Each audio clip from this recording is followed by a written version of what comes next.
નમસ્તે શિક્ષક મિત્રો.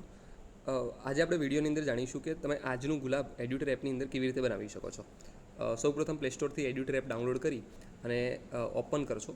ઓપન કર્યા પછી તમારે શિક્ષક તરીકે માત્ર મોબાઈલ નંબર ઓટીપી નાખી અને રજિસ્ટ્રેશન કરવાનું છે. અને એ રજિસ્ટ્રેશન કરતાં જ તમને નીચે અહીંયા પ્લસ આઇકન દેખાશે, તમે અહીંયા જોઈ રહ્યા હશો. આ પ્લસ ઉપર ક્લિક કરતાની સાથે તમને અહીંયા અલગ અલગ વિકલ્પ દેખાય છે, જેમાં તમને વિશેષ નામનું વિકલ્પ દેખાશે.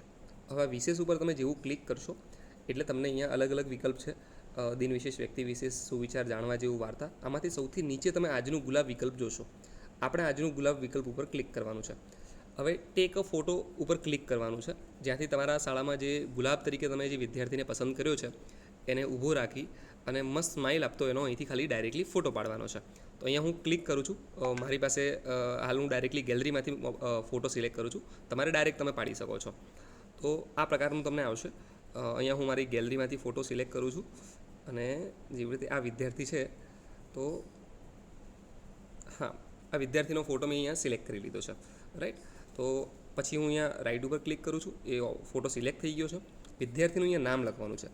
જેવી રીતે આ વિદ્યાર્થીનું નામ લખું છું હું અહીંયા, તમે એવી રીતે તમારા વિદ્યાર્થીનું પણ નામ લખો છો. શાળાનું નામ આપણે લખવાનું છે. શાળાનું નામ જેવી રીતે અહીંયા તમે તમારી શાળાનું નામ લખશો. અહીંયા હું લખું છું રામપુરા પ્રાથમિક શાળા, બનાસકાંઠા, રાઈટ. હવે આપણે વિદ્યાર્થીનું ધોરણ સિલેક્ટ કરવાનું છે. હું અહીંયા વિદ્યાર્થીનું ધોરણ સિલેક્ટ કરું છું કે પહેલું ધોરણ, રાઈટ. અહીંયા તમને ટૂંક સમયની અંદર બાલવાટિકા ઓપ્શન પણ દેખાશે, એટલે તમે નાના બાળકોને પણ અહીંયા ગુલાબ તરીકે બનાવી શકશો.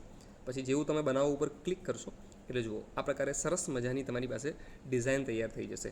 તમે અહીંયાથી તમને જે ગમે એ ડિઝાઇન તમે ઉપયોગ કરી શકો છો. દરેક ડિઝાઇનની અંદર વિદ્યાર્થીને પ્રોત્સાહિત કરતા સરસ મજાના સુવાક્યો પણ લખેલા છે.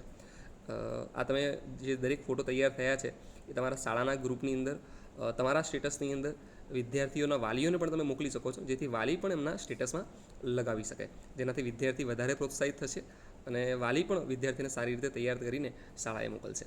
Thank you so much. આવી રીતે તમે અલગ અલગ ગુલાબ પણ બનાવી શકો છો. હા, અને નીચે અહીંથી છે ને તમે ડાઉનલોડ પણ કરી શકો છો, જે સીધું ગેલેરીમાં તમારે ડાઉનલોડ થઈ જશે અને વોટ્સઅપ પર અહીંથી સીધું શેર થઈ જશે. Thank you so much.